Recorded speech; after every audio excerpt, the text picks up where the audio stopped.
Welcome to the Press Box. I'm Ryan Thorburn, joined by Steve Mims. Oregon hosts Arizona State on Saturday at Autzen Stadium, and we're here to preview that game for you.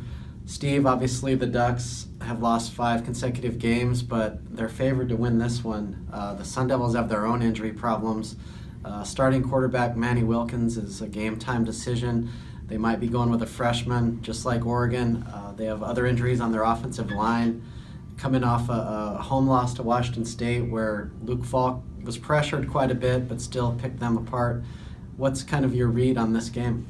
Well, the betting line doesn't matter because we saw Colorado was a favorite. Oregon was favored over Colorado. Oregon was favored over Washington State. So they've already kind of proven the bettors wrong in a couple of those.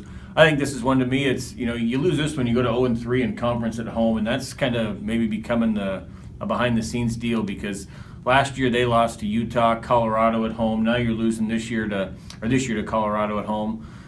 It just feels like they used to be able to at least feel like you had an advantage at Autzen Stadium, and it's kind of going away. And we've seen a lot of things go away this last 12 months or so. But if you can't win a conference game at home, that might be a real sign of trouble. And quite frankly, when you're a touchdown favorite, you really got to hold on. So I think this would be sort of a killer, just in the sense of if you're a big touchdown favorite at home and you still can't win a home game, that's going to send some people heading to the exits early.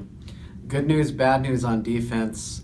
Last week they obviously gave up 52 points, double overtime loss, but at halftime until overtime only 11 points yielded.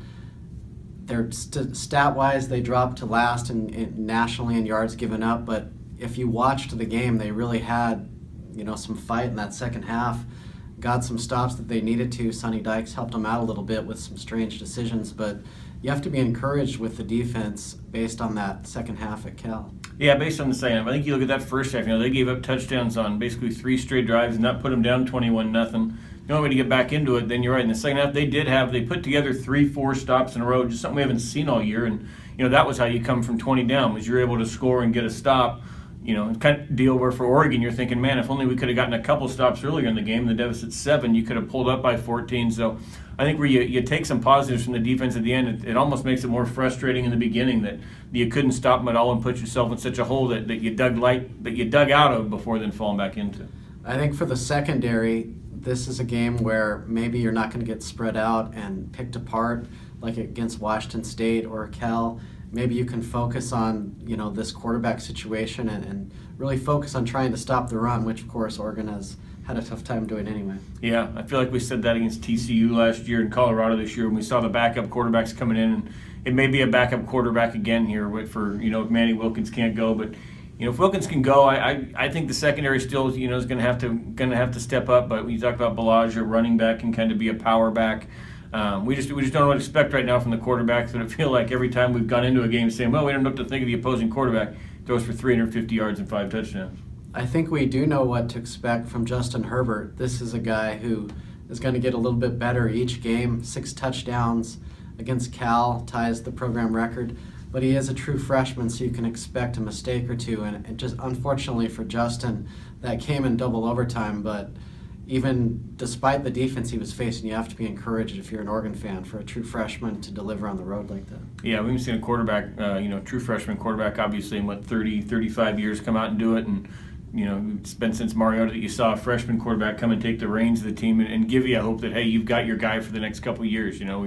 You go through a couple of years of graduate transfers, you forget what it's like to have a freshman that the program believes in and that you can see and think, hey, we're not just going to have to get it all this year. What we see can carry over, and it is cool. It's a cool story. I mean, the local kid who wasn't really heavily recruited, Oregon gets in on him, gets him here, and everybody assumes, well, he's going to go over there in red shirt, and halfway through the season, he's the bright spot in the program.